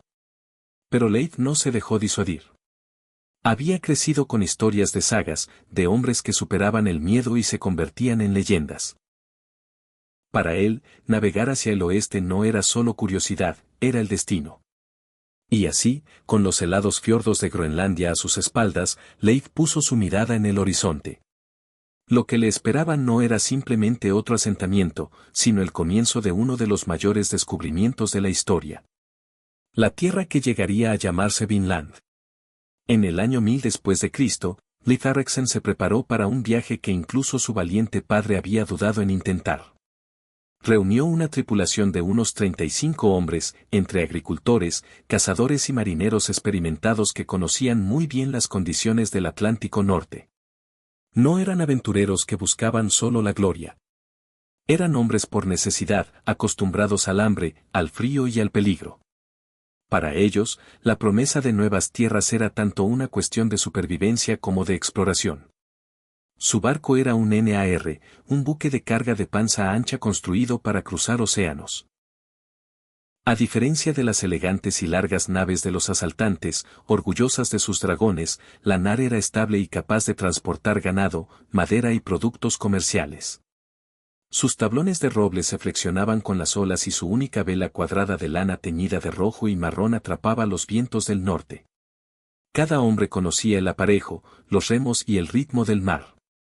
Con sus provisiones de pescado seco, carne de foca, mantequilla y cerveza. Avanzaron hacia el oeste, persiguiendo el borde del mundo conocido. La navegación era en parte ciencia y en parte instinto. Los nórdicos no tenían mapas de estos mares occidentales. En cambio, leen la trayectoria del sol, el vuelo de los pájaros, el olor a sal y algas, incluso el color del agua contra el casco. Por la noche, miraban las estrellas, fijando su rumbo según la estrella polar y las constelaciones transmitidas de memoria. Algunas sagas sugieren que Leif llevaba consigo una piedra solar, un cristal que revelaba la posición del sol incluso en días nublados. Ya sea leyenda o realidad, estas herramientas simbolizaban el ingenio de los navegantes nórdicos. El viaje no fue una travesía tranquila. El Atlántico Norte podría volverse salvaje en cuestión de momentos. Los vientos rasgaban las velas, las olas se estrellaban contra la cubierta y los icebergs flotaban silenciosamente en la niebla. Los hombres achicaron agua, se ataron al barco y cantaron para mantener a raya el miedo. Cada mañana escudriñaban el horizonte con la esperanza de ver la tierra que habían oído susurrar en las historias. Los días se convirtieron en semanas y la duda empezó a apoderarse de nosotros. ¿Existía realmente una costa fértil más allá de Groenlandia? ¿O estaban persiguiendo fantasmas? Sin embargo, la confianza de Leif nunca flaqueó. Él creía que el mar no era un vacío sino un camino. Cuando por fin las gaviotas empezaron a volar en círculos y el olor a tierra flotaba en el viento, las dudas de la tripulación se transformaron en asombro. Más adelante se extendía una nueva orilla, intacta y esperando. Esto no fue un simple aterrizaje. Fue el momento en que la leyenda empezó a consolidarse en la historia. Al principio, parecía una tenue mancha contra el infinito horizonte gris. Los hombres entrecerraron los ojos ante el rocío, sin saber si se trataba de otro banco de niebla o del sueño que habían perseguido durante semanas. A medida que el NAR se acercaba, la imagen borrosa se convirtió en una línea costera. Colinas onduladas, bosques densos y un tramo de costa intacta que no se parecía en nada a las gélidas playas de Groenlandia. Se alzaron voces de incredulidad y asombro. Aquí estaba la prueba de que las historias eran ciertas. Había tierra más allá del mar occidental. Las sagas del norte describieron la escena con reverencia. En lugar de glaciaciones y acantilados rocosos, encontraron tierra blanda, bosques espesos y praderas que prometían pastos para los animales. Las playas dieron paso a bosques tan densos que la luz del sol luchaba por atravesar su cubierta. Para los hombres acostumbrados a la naturaleza desértica y sin árboles de Groenlandia, era como si hubieran tropezado con un paraíso terrenal. Dirigieron el barco hacia una bahía protegida y lo llevaron hasta la orilla. Leif fue el primero en pisar el suelo, sus botas se hundieron en la tierra fértil que lo rodeaba. Su tripulación se dispersó, maravillándose ante la abundancia. Arroyos de agua fresca corrían desde las colinas, frescos y claros. Los pájaros llenaban el aire con sus cantos y los animales salvajes susurraban entre la maleza. Los hombres bebieron, Comieron lo que pudieron reunir y por primera vez en semanas sintieron el consuelo de una tierra que parecía generosa en lugar de hostil. Lo que más les impactó, según las sagas, fueron las viñas silvestres cargadas de uvas. Los nórdicos no eran ajenos al vino, pero en Groenlandia e Islandia tales lujos eran desconocidos. Allí las uvas crecían libremente y los hombres las recogían con entusiasmo, tiñéndose las manos y la boca de color púrpura. Esta abundancia de hojas dio a la tierra su nombre, Vinland, la tierra del vino. Ya sea que las bayas fueran realmente uvas u otra fruta mal nombrada por los nórdicos, su descubrimiento se convirtió en un símbolo de abundancia. A medida que exploraron más, encontraron árboles altos, madera de una calidad que durante mucho tiempo les había sido negada en Groenlandia. La madera era vida, se utilizaba para construir casas, reparar barcos y calentarse durante los inviernos brutales. Ver los bosques extendiéndose hasta el horizonte era vislumbrar una riqueza desmesurada. Esa tarde, cuando el sol se ponía sobre esta nueva orilla, los hombres hicieron fogatas y festejaron. Por primera vez en generaciones, los nórdicos sintieron que habían encontrado no solo la supervivencia, sino también la posibilidad. Vinlandia no era un mito. Era real y ellos podían explorarlo. Después de la primera noche en las costas de Vinland, los hombres se despertaron con la cautelosa excitación de los pioneros. Esto ya no era solo un viaje. Fue el comienzo de algo nuevo. Leif Erikson, consciente tanto de las oportunidades como de los peligros, dividió a su tripulación en pequeños grupos para explorar. Algunos se quedaron para proteger el barco, mientras otros se adentraron en los bosques y a lo largo de los ríos, ansiosos por ver lo que esta tierra podía ofrecer. Los seres nos cuentan que encontraron recursos que Groenlandia no podía ofrecerles. Los bosques se extendían en todas direcciones, ofreciendo madera lo suficientemente resistente para casas y barcos. Arroyos repletos de salmones tan gordos y abundantes que los hombres podían pescarlos con las manos. Los prados proporcionaban pastos abiertos, perfectos para el pastoreo si alguna vez los colonos traían ganado aquí. El aire mismo parecía más suave, los inviernos más cortos, aunque tal vez esto era solo el alivio de los hombres cansados del hielo y la roca. Construyeron un pequeño campamento de casas de turba y estructuras de madera, refugios temporales que les permitieron pasar las noches con seguridad. El fuego ardía en los hogares y el humo se elevaba en espiral hacia el aire como prueba de que las manos nórdicas habían reclamado otra tierra. Desde estas casas, Leif organizó expediciones hacia el interior, asegurándose de que ningún rincón de la costa quedara sin explorar. Un grupo descubrió un bosque repleto de bayas silvestres, no solo las uvas que habían inspirado el nombre Vinland, sino también arándanos azules y arándanos rojos, que mancharon sus manos y llenaron sus sacos. Otro grupo encontró colinas ricas en animales de caza, ciervos y quizás incluso alces que se movían por el bosque sin mucho temor a los hombres. Los cazadores nórdicos supieron de inmediato que aquella tierra podía albergar vida durante generaciones. Cada noche, los exploradores regresaban al campamento con sus hallazgos. Asaron pescado, se dieron un festín de bayas y elogiaron la generosidad de la tierra. El estado de ánimo entre la tripulación pasó de la duda a la esperanza. No hablaron solo de supervivencia sino de asentamiento. Para los hombres endurecidos por la escasez de Groenlandia, Vinlandia era un sueño de abundancia hecho realidad. Sin embargo, Leif pidió cautela. Sabía que el mar era traicionero y la tierra impredecible. No fueron los primeros en poner un pie aquí. Sospechaba que otros, quizá pueblos originarios, podrían ya reclamarlo. Por ahora, sin embargo, Vinland seguía siendo suyo para explorar, una tierra a la vez salvaje y acogedora.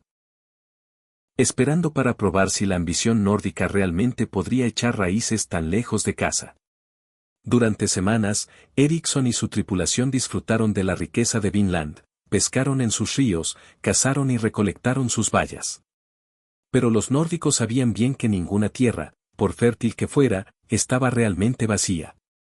Tarde o temprano esperaban encontrar a otros, ya fueran amigos o enemigos. Y con el tiempo, lo hicieron. Las sagas describen a los primeros habitantes que encontraron los nórdicos como los Skrælings, un término usado para los pueblos nativos que conocieron tanto en Groenlandia como en Vinlandia. Para el ojo nórdico, Los garabatos eran desconocidos, eran más bajos de estatura, vestían pieles, eran hábiles con arcos y flechas y se movían rápidamente por la tierra. Su lengua era extraña, sus costumbres ajenas.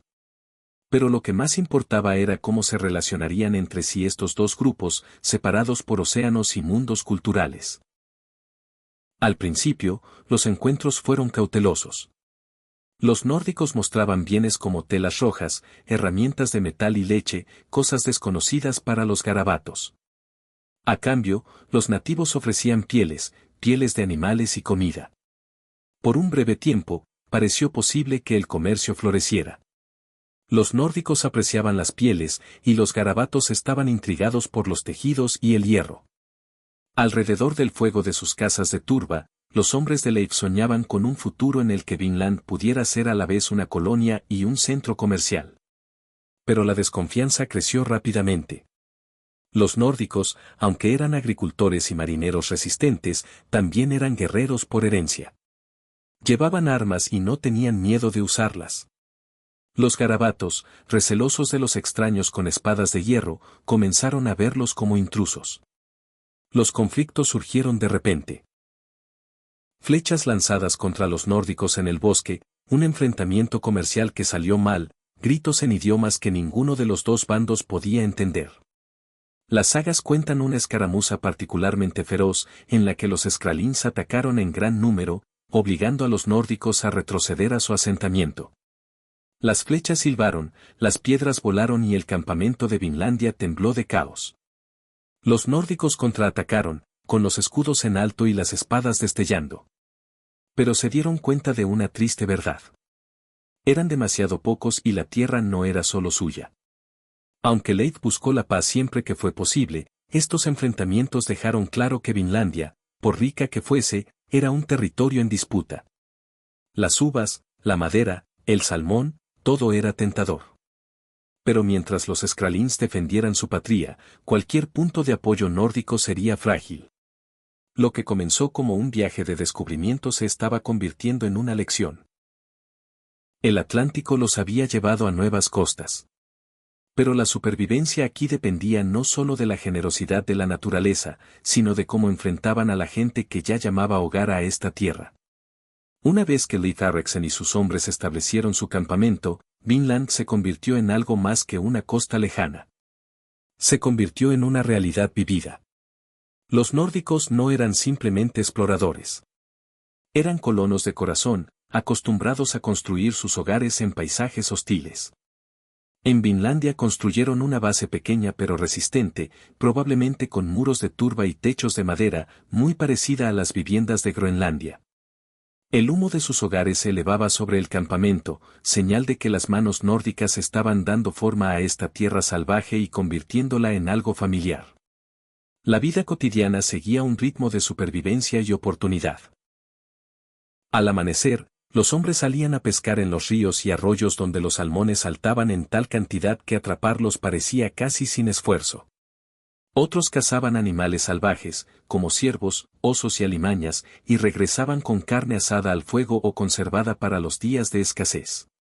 Los bosques proporcionaban nueces y bayas, mientras que los claros cubiertos de hierba sugerían posibles campos para el pastoreo de ganado en caso de que llegaran futuros colonos. Sin embargo, la comida no era su única preocupación. La madera era quizás el mayor tesoro de Vinlandia. Los colonos de Groenlandia carecían de madera y se vieron obligados a construir con piedra y turba. Aquí los bosques se extendían interminables, ofreciendo troncos para barcos, casas y herramientas. Los equipos talaban árboles, les daban forma con hachas y apilaban tablones y vigas. Parte de esta madera no estaba destinada a Vinlandia, sino a Groenlandia, para abastecerse con recursos que se transportarían a través del océano. La vida en el asentamiento no estuvo exenta de dificultades. Los inviernos, aunque más suaves que en Groenlandia, seguían siendo duros y era necesario gestionar las provisiones con cuidado. Se cortaba y apilaba leña y se salaban o secaban reservas de pescado y carne. La disciplina nórdica forjada durante años de supervivencia en costas más duras mantuvo el campamento organizado. Las noches eran más tranquilas. Los hombres se reunieron alrededor del hogar contando historias de sus países de origen o especulando sobre el futuro de Vinlandia. ¿Se podrían traer familias aquí? ¿Podrían prosperar las granjas? Algunos soñaban con una colonia permanente, un lugar donde los niños nórdicos pudieran crecer entre vides y bosques en lugar de hielo y rocas. Otros, más cautelosos, veían a Vinland como un puesto avanzado estacional, un lugar para recolectar madera y recursos antes de regresar al este. Lo que los unía a todos era la sensación de estar al borde de la posibilidad. Vinland era diferente a cualquier tierra que hubieran conocido, generosa, fértil y, sin embargo, incierta. Alrededor de sus fogatas, los hombres de Le vivían como pioneros, mitad en el presente, mitad soñando con lo que se podría construir en estas costas occidentales. Durante un tiempo, la vida en Vinland parecía prometedora. Los nórdicos tenían comida, madera y refugio, y la tripulación de Leif Erikson comenzó a imaginar futuros arraigados en esta nueva tierra. Sin embargo, debajo de la superficie, la tensión crecía. Los Skrælings, los nativos que ya llamaban a Vinland su hogar, habían tolerado a los extraños por un tiempo, pero la sospecha y el resentimiento comenzaron a aumentar. Los nórdicos vieron la tierra como algo vacío y listo para ser ocupados. Los Skrælings vieron a los invasores talando sus árboles, cazando sus animales y plantando fogatas a lo largo de la orilla. Al principio, las interacciones fueron intercambios cautelosos. Los nórdicos ofrecían telas rojas, leche o herramientas de hierro que fascinaban a los esgrafiados, mientras que el